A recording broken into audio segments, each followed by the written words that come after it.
ನೀಲನಭಕೆ ನೂಲ ಏಣಿ ಅಧ್ಯಾಯ 75 ಅವಳ ತಲೆ ನೇವರಿಸುತ್ತಾ ಕುಳಿತಿದ್ದವನು ಕೆಲವು ಸಮಯದ ಬಳಿಕ ನಿದ್ದೆಯಳಲಂತಾಗಿ ಅವಳ ಬದಿಯಲ್ಲೇ ಮಲಗಿಬಿಟ್ಟಿದ್ದ ಅಮರ್ತ್ಯ. ಅವಳಿಗೆ ಎಚ್ಚರವಾದಾಗ ತನ್ನನ್ನಪ್ಪಿ ಮುದ್ದಾಗಿ ಮಲಗಿರುವವನನ್ನು ಕಂಡು ಅವನ ಹಣೆಗೆ ಪ್ರೀತಿಯಿಂದ ಮುತ್ತಿಟ್ಟಳು ಶಿಶಿರ. ಅವನ ಕೆನ್ನೆ ಸವರುತ್ತಾ, ಅಮರ್ತ್ಯ, ಯಾಕೆ ನನ್ನನ್ನು ಅಷ್ಟು ಪ್ರೀತಿ ಮಾಡುತ್ತೀಯಾ? ನನಗೆ ಸಣ್ಣ ನೋವಾದರೂ ನೀನು ಸಹಿಸುವುದಿಲ್ಲ. ಅದಕ್ಕೆ ನನಗೆ ಏನೇ ಆದರೂ ನಿನ್ನೊಂದಿಗೆ ಹೇಳಿಕೊಳ್ಳುವುದಕ್ಕೆ ಭಯ ಎಂದು ತನ್ನಷ್ಟಕ್ಕೆ ಮಾತನಾಡಿಕೊಳ್ಳುತ್ತಾ ತಾನು ಅವನನ್ನು ತಬ್ಬಿಕೊಂಡು ಮಲಗಿದಳು. ಅವಳ ಬಗ್ಗೆ ಅತ್ಯಂತ ಕಾಳಜಿ ಮಾಡುತ್ತಾ ಅವಳನ್ನು ಜೋಪಾನವಾಗಿ ನೋಡಿಕೊಳ್ಳುತ್ತಿದ್ದ ಅಮರ್ತ್ಯ. ಊಟದ ವಿಷಯದಲ್ಲೂ ಬಹಳವೇ ಕಟ್ಟುನಿಟ್ಟು. ಅವಳು ಬಯಸಿದ್ದನ್ನೂ ಮಾಡಿಕೊಡುತ್ತಿದ್ದನಾದರೂ ಡಾಕ್ಟರ್ ನಿಷೇಧಿಸಿದಿರುವ ತಿನಿಸುಗಳನ್ನು ಅವಳೆಷ್ಟೇ ಹಠಮಾಡಿದರೂ ತಿನ್ನಲು ಬಿಡುತ್ತಿರಲಿಲ್ಲ. ಗೋಬಿ ಪಾನಿಪುರಿಯನ್ನು ತಿನ್ನಲು ಆಸೆಪಡುತ್ತಿದ್ದ ಹುಡುಗಿ ಅವನದೊಂದು ಉರಿ ನೋಟಕ್ಕೆ ಸುಮ್ಮನಾಗಿ ಬಿಡುತ್ತಿದ್ದಳು. ಅಂದು ಈರುಳ್ಳಿ ದೋಸೆ ಬೇಕೆಂದು ಕೇಳಿದ್ದಕ್ಕೆ ತಾನೇ ಅಡುಗೆ ಮನೆಯಲ್ಲಿ ಭಟನಾಗಿ ಬಿಟ್ಟಿದ್ದ ಅಮರ್ತ್ಯ. ಯಜಮಾನ್ರೇ, ಬಿಡಿ, ನಾನಿದ್ದೀನಲ್ಲ, ನಾನ್ ಮಾಡಿಕೊಡ್ತೇನೆ ಭೀಮಪ್ಪ ಹೇಳಿದಾಗ ಅಮರ್ತ್ಯನ ನೋಟ ಮಡದಿಯತ್ತ ತಿರುಗಿತು. ಬೇಡ ಭೀಮಪ್ಪ, ನಿಮ್ಮ ಕೈರುಚಿಯ ದೋಸೆಯನ್ನು ನಾನು ಬೇಕಾದಷ್ಟು ಬಾರಿ ತಿಂದಿದ್ದೀನಿ. ಇವತ್ತು ಅಮರ್ತ್ಯನೇ ಮಾಡ್ಬೇಕು ಎಂದು ಒಂದೇ ಮಾತಿಗೆ ತಾಕೀತು ಮಾಡಿಬಿಟ್ಟಳು. ಅಮರ್ತ್ಯನ ಕೈಯೂಟ ಅವಳಿಗೆ ಬಹಳವೇ ಹಿಡಿಸುತ್ತದೆ. ಆದರೆ ಪ್ರತಿದಿನ ಅಡುಗೆ ಮಾಡುವಷ್ಟು ಸಮಯ ಅವನಿಗಿರುತ್ತಿರಲಿಲ್ಲ. ಈಗ ಗರ್ಭಿಣಿ ಹೆಂಡತಿ ಬಾಯ್ಬಿಟ್ಟು ಕೇಳಿದಾಗ ಇಲ್ಲ ಎನ್ನಲಾರ. ದೋಸೆ ಕಲ್ಲಿಗೆ ಗಟ್ಟಿ ತುಪ್ಪ ಜಾರಿಸಿ ದೋಸೆ ಹಿಟ್ಟನ್ನು ಚುರುಗುಡಿಸಿದ. ಅದರ ಘಮಲಕ್ಕೆ ಹುಡುಗಿಯ ಬಾಯಲ್ಲಿ ನೀರೂರತೊಡಗಿತು. ಅದಾಗಲೇ ತಟ್ಟೆ ಹಿಡಿದು ನಿಂತಿದ್ದವಳನ್ನು ಕಂಡು ಸುಮ್ಮನೆ ನಕ್ಕನು ಅಮರ್ತ್ಯ. ಅಮರ್ತ್ಯ, ನೀನು ಅಡುಗೆ ತುಂಬ ರುಚಿಯಾಗಿ ಮಾಡುತ್ತೀಯಾ? ಮುಂದೆ ನಮ್ಮ ಮಗಳು ಸ್ಕೂಲಿಗೆ ಹೋಗುವಾಗ ನಾನು ಸ್ನಾನ ಮಾಡಿಸಿ ರೆಡಿ ಮಾಡಿದರೆ ನೀನು ತಿಂಡಿ ಮಾಡಿ ತಿನ್ನಿಸು ಎಂದಳು. ಯಾಕೆ, ಮಗಳೇ ಆಡ್ಬೇಕಾ? ನನಗೆ ಗಂಡು ಮಗು ಇಷ್ಟ. ಕಾವಲಿಯಲ್ಲಿದ್ದ ದೋಸೆಯನ್ನು ಅವಳ ತಟ್ಟೆಗೆ ರವಾನಿಸುತ್ತಾ ಹೇಳಿದನು. ಮುಖ ಊದಿಸಿದಳು ಶಿಶಿರ. ಅವನು ಮಡದಿಯನ್ನು ಕಾಡಿಸುತ್ತಿದ್ದನಷ್ಟೇ. ಅವನಿಗೆ ಯಾವ ಮಗುವಾದರೂ ಇಷ್ಟವೇ. ಆದರೆ ಪೆದ್ದು ಹುಡುಗಿಗೆ ತಿಳಿಯಲಿಲ್ಲ. ಬೇಡ, ನನಗೆ ಹೆಣ್ಣು ಮಗುನೇ ಬೇಕು. ಅಣ್ಣನಿಗೆ ಗಂಡು ಮಗುವಾಗಿದೆ. ನನಗೆ ಹೆಣ್ಣು ಮಗುವಾದರೆ ಇಬ್ಬರಿಗೂ ಜೋಡಿ ಮಾಡಬಹುದು. ದೋಸೆ ಮುರಿದು ಬಾಯಿಗಿಟ್ಟುಕೊಂಡಳು. ಅವಳ ಯೋಚನೆಗೆ ನಕ್ಕುಬಿಟ್ಟ ಅಮರ್ತ್ಯ. ಹಾಗಾದ್ರೆ ನೀನು ಈಗಲೇ ನಿನ್ನ ಅಣ್ಣ ಅತ್ತಿಗೆ ಜೊತೆ ಸಂಬಂಧ ಬೆಳೆಸುವ ಯೋಚನೆ ಮಾಡ್ತಿದ್ದೀಯಾ? ಆದರೆ ನನಗೆ ಗಂಡು ಮಗುವಿನ ಆಸೆಯಿದೆ ಎಂದನು. ಬೇಡ, ನಮಗೆ ಹೆಣ್ಣು ಮಗುನೇ ಆಗೋದು ಅವಳು ದೋಸೆಯನ್ನು ಬಾಯಿಗೆ ತುಂಬಿಕೊಂಡು ಹೇಳಿದಾಗ ಬಹಳವೇ ಮುದ್ದೆನಿಸಿತು ಅಮರ್ತ್ಯನಿಗೆ. ಭೀಮಪ್ಪ, ನೀವು ಹೇಳಿ, ನಮಗೆ ಗಂಡು ಮಗು ಆಗುತ್ತೋ ಹೆಣ್ಣು ಮಗು ಆಗುತ್ತೋ? ತಮ್ಮಿಬ್ಬರ ಜಗಳದಲ್ಲಿ ಆತನನ್ನು ಮಧ್ಯ ತಂದಿದ್ದಳು. ಈಗ ಭೀಮಪ್ಪನಿಗೆ ಪಿಕಲಾಟಕ್ಕಿಟ್ಟುಕೊಂಡಿತು. ಹೆಣ್ಣು ಮಗುವೆಂದರೆ ಅವನಿಗೆ ಕೋಪ, ಗಂಡು ಮಗುವೆಂದರೆ ಅವಳಿಗೆ ಕೋಪ. ಎರಡೂ ಇದ್ದರೆ ಇನ್ನೂ ಚಂದ ಅಲ್ವಾ ಶಿಶಿರ? ಮುದ್ದು ಮುದ್ದಾಗಿ ಅವಳಿ ಜವಳಿಗಳು ಹುಟ್ಟಲಿ ಎಂದು ಬಿಟ್ಟ ಜಾಣನಂತೆ.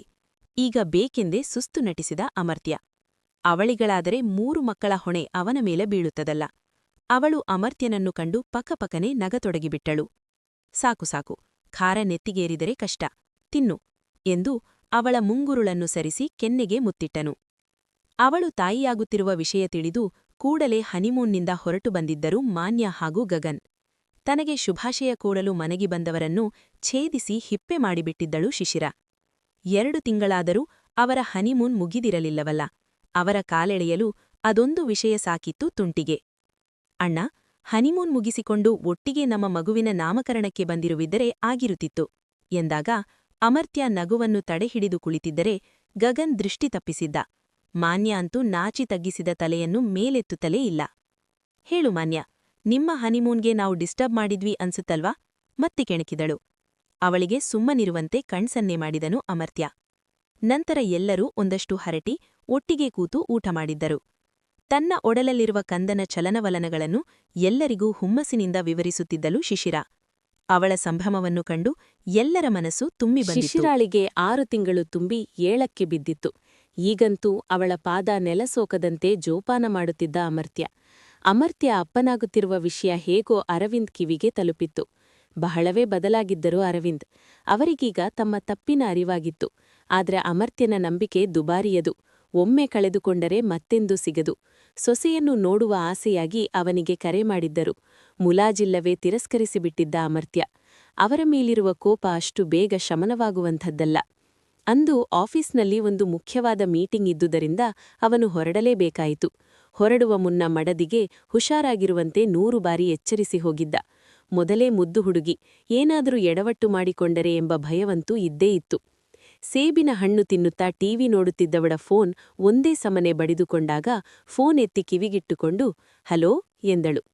ಹಲೋ ಶಿಶಿರಾ? ಅತ್ತಿಂದ ಬಂದ ದನಿಯನ್ನು ಎಲ್ಲೋ ಕೇಳಿದಂತಿದೆ, ಆದ್ರೆ ತಕ್ಷಣಕ್ಕೆ ಗುರುತು ಹತ್ತಲಿಲ್ಲ. ಯಾರು ನೀವು? ಕೇಳಿದಳು. ನಾನು ಶಿಶಿರಾ, ನಿನ್ನ ಮಾವ ಅರವಿಂದ್ ಎಂದವರ ದನಿ ನಿಜಕ್ಕೂ ಭಾರವಾಗಿತ್ತು. ಓ ಮಾವ ನೀವಾ? ನನಗೆ ತಿಳಿಯಲೇ ಇಲ್ಲ. ಹೇಗಿದ್ದೀರಾ ಮಾವ? ಅತ್ತೆ ಮತ್ತೆ ವಿಶ್ ಹೇಗಿದ್ದಾರೆ? ಯಾಕೆ ನೀವು ನನ್ನನ್ನು ನೋಡಲು ಬರಲೇ ಇಲ್ಲ? ಓ ನಿಮಗೆ ವಿಷಯ ಗೊತ್ತಿಲ್ವಾ? ಅದೆಷ್ಟು ಆತ್ಮೀಯತೆ ಪ್ರೀತಿ ಇತ್ತು ಅವಳ ಮಾತುಗಳಲ್ಲಿ. ತನಗೆ ಕೇಡು ಬಯಸಿದವರೊಂದಿಗೆ ಅಕ್ಕರೆಯಿಂದ ಮಾತನಾಡುತ್ತಿದ್ದಳಲ್ಲ, ಅವರ ಕಣ್ ತುಂಬಿಕೊಂಡವು. ಗೊತ್ತು ಮಗಳೇ, ಆದ್ರೆ ನಿನಗೆ ಗೊತ್ತಲ್ಲ, ಅಮರ್ತ್ಯನನ್ನು ಕಂಡರೇ ಆಗುವುದಿಲ್ಲ. ಇನ್ನು ನಿನ್ನನ್ನು ನೋಡೋದಕ್ಕೆ ಬಿಡುತ್ತಾನಾ? ಅವನ ಜೊತೆ ಮಾತಾಡಬೇಕು ಅಂತ ಪ್ರಯತ್ನಿಸಿದಾಗೆಲ್ಲ ಏನೂ ಪ್ರತಿಕ್ರಿಯೆ ನೀಡದೆ ಹೋಗಿಬಿಡುತ್ತಾನೆ ಶಿಶಿರಾ. ಎಷ್ಟೇ ಆದರೂ ನಿನ್ನ ಹೊಟ್ಟೆಯಲ್ಲಿ ಬೆಳೆಯುತ್ತಿರುವುದು ನನ್ನ ಮೊಮ್ಮಗು ಅಲ್ವಾ, ನಮ್ಮ ವಂಶದ ಕುಡಿ. ನನಗೂ ನಿನ್ನನ್ನು ನೋಡಿ ಮಾತನಾಡುವ ಆಸೆಯಿದೆ, ಆದರೆ ನಿಮ್ಮ ಮನೆಗೆ ಕಾಲಿಡಲು ಅವನು ಬಿಡುವುದಿಲ್ಲ ಎಂದರು. ಒಂದು ಕ್ಷಣ ಆಶ್ಚರ್ಯವಾಯಿತು ಶಿಶಿರಾಳಿಗೆ. ಅವರಲ್ಲಿ ಇಷ್ಟೆಲ್ಲ ಬದಲಾವಣೆಯಾಗಿದೆಯೇ? ಬೇಸರ ಮಾಡಿಕೊಳ್ಳಬೇಡಿ ಮಾವ, ಅವನ ಹುಟ್ಟಿದ ದಿನ ನೀವು ಅವನಿಗೆ ವಿಶ್ ಮಾಡಿದ್ದಾಗಲೇ ನಾನು ಇದರ ಬಗ್ಗೆ ಅವನ ಜೊತೆ ಮಾತಾಡಿದೆ. ಅವನಿಗೆ ನಿಮ್ಮ ಮೇಲೆ ತುಂಬಾ ಕೋಪ ಇದೆ, ಆದ್ರೆ ಆ ಕೋಪ ಹೆಚ್ಚು ದಿನ ಇರೋದಿಲ್ಲ. ನೀವು ಯೋಚಿಸಬೇಡಿ, ಎಲ್ಲ ಸರಿ ಹೋಗುತ್ತೆ ಎಂದು ಅವರಿಗೆ ಧೈರ್ಯ ತುಂಬಿದಳು. ಅವಳು ನಿಸ್ವಾರ್ಥ ಮನಸ್ಸಿನಿಂದ ಅದನ್ನೇ ಬಯಸುತ್ತಾಳೆ, ಆದ್ರೆ ಅಮರ್ತ್ಯನೊಂದಿಗೆ ಮಾತನಾಡುವುದಕ್ಕೆ ಭಯವಾಗುತ್ತದೆ. ನಿನ್ನನ್ನು ನೋಡಬೇಕು ಅನ್ನಿಸುತ್ತಿದೆ ಮಗಳೇ. ನೀನೇನೂ ಅಂದುಕೊಳ್ಳುವುದಿಲ್ಲ ಅಂದ್ರೆ ನಾನು ಕಾರ್ ಕಳಿಸುತ್ತೇನೆ. ನಮ್ಮ ಮನೆಗೆ ಬರ್ತೀಯಾ? ಸ್ವಲ್ಪ ಹೊತ್ತು ಇದ್ದು ಹೊರಟು ಬಿಡು. ಕೇಳಿಕೊಂಡವರಿಗೆ ಅಮರ್ತ್ಯ ಆಫೀಸ್ನಲ್ಲಿರುವ ವಿಚಾರ ಅದಾಗಲೇ ತಿಳಿದಿತ್ತು. ಆದ್ರೆ ಶಿಶಿರಾಳಿಗೆ ಯೋಚನೆಗಿಟ್ಟುಕೊಂಡಿತು. ಅವನಿಗೆ ಹೇಳದೆ ಹೋಗಲಾದೀತೆ? ಹೇಳಿದರೂ ಬಿಡುವವನಲ್ಲ ಅಮರ್ತ್ಯ. ಅವರು ಅಷ್ಟು ಕೇಳಿಕೊಳ್ಳುವಾಗ ಇಲ್ಲವೆನ್ನಲು ಮನಸ್ಸಾಗಲಿಲ್ಲ. ಸರಿ ಮಾವ, ಬರ್ತೀನಿ, ಆದ್ರೆ ಜಾಸ್ತಿ ಹೊತ್ತು ಇರಲು ಆಗುವುದಿಲ್ಲ. ಅಮರ್ತ್ಯ ಬರುವುದರೊಳಗೆ ನಾನು ಮನೆಯಲ್ಲಿರಬೇಕು ಎಂದಳು. ಅವರಿಗದಿಷ್ಟೇ ಸಾಕಿತ್ತು. ಖುಷಿಯಿಂದ ಒಪ್ಪಿ ಕರೆ ತುಂಡರಿಸಿದ್ದರು. ಮುಂದರ್ಧ ಗಂಟೆಯಲ್ಲಿ ಅವರು ಕಳುಹಿಸಿದ್ದ ಕಾರು ಮನೆ ಎದುರು ಬಂದು ನಿಂತಿತ್ತು. ಖುಷಿಯಿಂದಲೇ ಹೊರಟಳಾದರೂ ಮನದಲ್ಲಿ ಸಣ್ಣ ಅಳುಕು ಇದ್ದೇ ಇತ್ತು. ಅಮರ್ತ್ಯನಿಗೆ ಹೇಳದೆ ಯಾವ ಕೆಲಸವನ್ನೂ ಮಾಡುತ್ತಿರಲಿಲ್ಲ ಅವಳು. ಈಗ ಈ ವಿಷಯ ತಿಳಿದರೆ ಖಂಡಿತ ಕೋಪಿಸಿಕೊಳ್ಳುತ್ತಾನೆ. ಆದರೆ ಬೇಗ ಬಂದು ಬಿಡೋಣವೆಂದು ತನಗೆ ತಾನೇ ಧೈರ್ಯ ತಂದುಕೊಂಡಳು. ಮೊದಲ ಬಾರಿಗೆ ಮಾವನ ಮನೆಯ ಹೊಸ್ತಿಲು ತುಳಿಯುತ್ತಿರುವುದು. ತುಸು ಅಂಜುತ್ತಲೇ ಒಳಗಡಿಯಿಟ್ಟವಳಿಗೆ ಮುಖ ಬಿಗಿದುಕೊಂಡು ನಿಂತಿದ್ದ ಸಂಧ್ಯಾ ಎದುರಾಗಿದ್ದರು. ಹೇ ಅನಿಷ್ಟದವಳೆ, ಈ ಮನೆಯೊಳಗೆ ಕಾಲಿಡಲು ಎಷ್ಟೇ ಧೈರ್ಯ ನಿನಗೆ ಎಂದು ಜೋರು ಮಾಡಿದವರ ಕೆನ್ನೆಗೆ ರಪ್ಪೆಂದು ಬಾರಿಸಿದ್ದರು ಅರವಿಂದ್. ಯಾರೇ ಅನಿಷ್ಟ? ನೀನು ಈ ಮನೆಗೆ ಹಿಡಿದಿರುವ ದೊಡ್ಡ ಶನಿ. ಅವಳು ಈ ಮನೆ ಸೊಸೆ ಕಣೆ. ಇಲ್ಲಿಗೆ ಬರಲು ಅವಳಿಗೆ ಯಾರ ಅಪ್ಪಣೆಯೂ ಬೇಕಿಲ್ಲ. ಆ ಮಗು ಮೊದಲನೇ ಬಾರಿ ನಮ್ಮ ಮನೆಗೆ ಬರ್ತಿದೆ, ಅದರಲ್ಲೂ ಗರ್ಭಿಣಿ ಹುಡುಗಿ. ನೀನೂ ಒಂದು ಹೆಣ್ಣಾಗಿ ಇನ್ನೊಂದು ಹೆಣ್ಣಿನ ಜೊತೆ ಹೇಗೆ ನಡೆದುಕೊಳ್ಳಬೇಕು ಅಂತ ಗೊತ್ತಿಲ್ವಾ ಎಂದು ಗದರಿದ್ದರು. ಇತ್ತೀಚಿಗಂತೂ ಗಂಡನ ಕೈಯೇಟುಗಳು ಸಾಮಾನ್ಯವಾಗಿವೆ ಸಂಧ್ಯಾಗೆ. ಉಕ್ಕಿದ ಕೋಪವನ್ನು ದವಡೆ ಅಡಿಯಲ್ಲೇ ಅಡಗಿಸುತ್ತಾ ನೆಲಕ್ಕೆ ಕಾಲಪ್ಪಳಿಸಿ ರೂಮಿಗೆ ನಡೆದುಬಿಟ್ಟರು. ಅವರು ಕಿರಿಚಿದ್ದು ಇವರು ಹೊಡೆದಿದ್ದನ್ನು ನೋಡಿ ಗಾಬರಿಗೊಂಡಿದ್ದಳು ಶಿಶಿರಾಳು.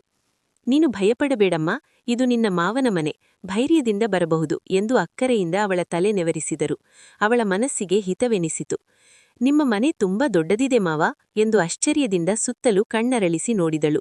ಅಷ್ಟರಲ್ಲಿ ಅಲ್ಲಿಗೆ ಬಂದ ವಿಶ್ರುತ್ ಅವಳನ್ನು ಕಂಡು ಖುಷಿಯಿಂದ ಮಾತನಾಡಿಸಿದ್ದ.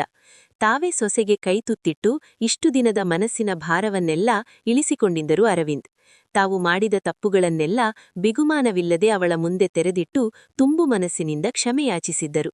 ಅವರ ಈ ಬದಲಾವಣೆ ಅತ್ಯಂತ ಖುಷಿ ಕೊಟ್ಟಿತ್ತು ಶಿಶಿರಾಳಿಗೆ. ಅವರ ಪ್ರೀತಿಯಲ್ಲಿ ಮಿಂದೇಳುತ್ತಿದ್ದವಳು ಕ್ಷಣ ಅಮರ್ತ್ಯನ ಬಗ್ಗೆ ಮರೆತೇ ಹೋದಳು. ಇತ್ತ ತನ್ನ ಕೆಲಸವನ್ನು ಬೇಗನೆ ಮುಗಿಸಿ ಮಡದಿಯನ್ನು ಕಾಣಲು ಅವಸರದಿಂದ ಮನೆಗೋಡಿ ಬಂದಿದ್ದ ಅಮರ್ತ್ಯ. ಆದರೆ ಮನೆಯ ಬಾಗಿಲಿಗೆ ಬೀಗ ಹಾಕಿದೆ. ಅವನಿಗೆ ಗಾಬರಿಯಾಯಿತು. ವಾಚ್ಮ್ಯಾನ್ ಬಳಿ ವಿಚಾರಿಸಿದ. ಸರ್, ಮನೆ ಮುಂದೆ ಒಂದು ಕಾರ್ ಬಂದಿತ್ತು. ಮೇಡಂ ಬೇಗ ಬಂದ್ಬಿಡ್ತೇನೆ ಅಂತ ಹೇಳಿ ಮನೆಯ ಕೀ ನನ್ಗೆ ಕೊಟ್ಟು ಹೋದ್ರು ಎಂದನು. ಅಮರ್ತ್ಯನಿಗೆ ವಿಚಿತ್ರವೆನಿಸಿತು. ಕಾರ್ ಬಂದಿತ್ತೆ? ಎಲ್ಲಿಗೆ ಹೋದಳೋ? ಅವಳಿಗೇನಾದ್ರೂ ಅಪಾಯವಾಗಿದೆಯೇ ಎಂದು ಯೋಚಿಸಿ ಭಯಗೊಂಡನು. ಆ ಕಾರ್ ನಂಬರ್ ನೆನಪಿದೆಯಾ? ಮತ್ತೆ ಕೇಳಿದನು ವಾಚ್ಮ್ಯಾನ್ ಬಳಿ.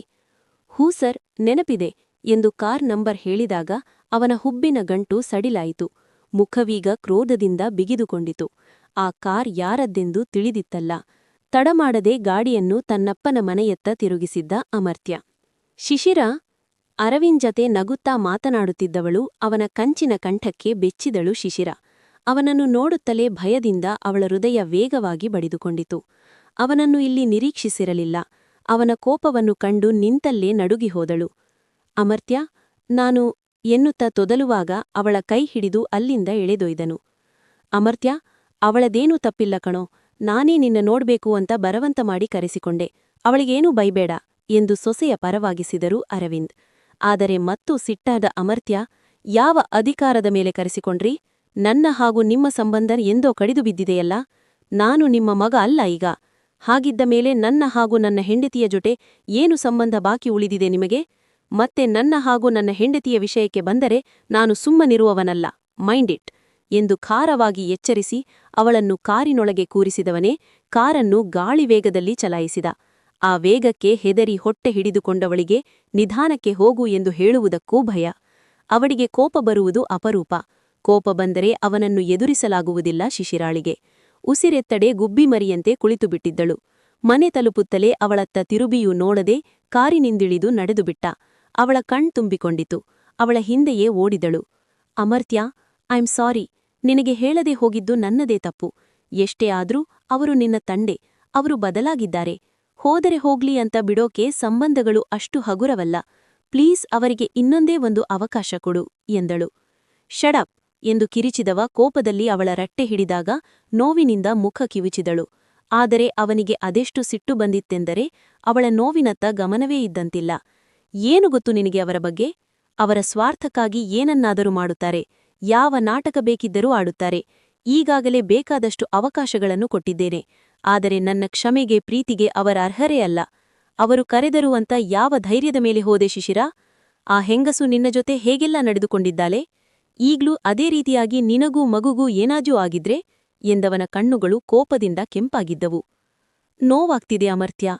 ಅವಳ ಕಣ್ಣಲ್ಲಿ ನೀರು ಜಿನುಗಿದಾಗ ತಕ್ಷಣ ಅವಳನ್ನು ಬಿಟ್ಟನು. 7 ತಿಂಗಳ ಗರ್ಭಿಣಿ, ಅದು ತಿಳಿದಿದ್ದೂ ವೇಗವಾಗಿ ಗಾಡಿ ಓಡಿಸಿಕೊಂಡು ಬಂದಿದ್ದಲ್ಲದೆ ಅವಳೊಂದಿಗೆ ಒರಟಾಗಿ ನಡೆದುಕೊಂಡಿದ್ದಕ್ಕೆ ಬೇಸರಗೊಂಡನು. ಆದರೆ ಕೋಪ ತಣ್ಣಗಾಗಲಿಲ್ಲ. ಅವಳೆದುರಿದ್ದರೆ ಮತ್ತೆ ಬೈದು ಬಿಡುತ್ತೇನೇನೋ ಎಂದುಕೊಂಡವನು ರೂಮಿಗೆ ಹೋಗಿ ಬಾಗಿಲು ಹಾಕಿಕೊಂಡ. ಆದರೆ ಶಿಶಿರಾಳಿಗೆ ಅಳು ಉಕ್ಕಿತು. ಅಮರ್ತ್ಯ, ಪ್ಲೀಸ್ ಬಾಗಿಲು ತೆಗಿ. ಇನ್ಯಾವತ್ತೂ ನಿನಗೆ ಇಷ್ಟವಿಲ್ಲದ ಕೆಲಸ ಮಾಡುವುದಿಲ್ಲ. ನಿನಗೆ ಬೇಡದ ಸಂಬಂಧಗಳು ನನಗೂ ಬೇಡ. ನನಗೆ ನೀನೊಬ್ಬನಿದ್ದರೆ ಸಾಕು, ಬೇರೇನೂ ಬೇಡ. ಪ್ಲೀಸ್ ತೆಗಿ ಬಾಗಿಲು ಎಂದು ಬಾಗಿಲು ಬಡಿಯುತ್ತಾ ಅಳತೊಡಗಿದಳು. ತಲೆಯ ಮೇಲೆ ಕೈ ಹೊತ್ತು ಕೂತು ತನ್ನ ಕೋಪವನ್ನು ನಿಯಂತ್ರಣಕ್ಕೆ ತಂದುಕೊಳ್ಳುತ್ತಿದ್ದವನು ಅಲ್ಲಿಂದ ಕದಲಿಲ್ಲ. ಅಮರ್ತ್ಯ, ಪ್ಲೀಸ್ ಇನ್ನೆಂದೂ ನಿನ್ನನ್ನು ಕೇಳದೆ ಮನೆಯಿಂದ ಆಚೆ ಕಾಲಿಡುವುದಿಲ್ಲ. ಬಾಗಿಲು ತೆಗಿ. ಅವಳು ಅಳು ಜೋರಾಯಿತು. ಇದ್ದಕ್ಕಿದ್ದಂತೆ ಪುನಃ ಅವಳ ದೃಷ್ಟಿ ಮಂಜಾಯಿತು. ಆದರೆ ಈ ಬಾರಿ ಕಣ್ಣು ಮುಂದೆ ಪೂರ್ತಿ ಕತ್ತಲು, ಹಾಗೆ ಸೊಂಟದ ಬಳಿಯಲ್ಲಿ ವಿಪರೀತ ನೋವು.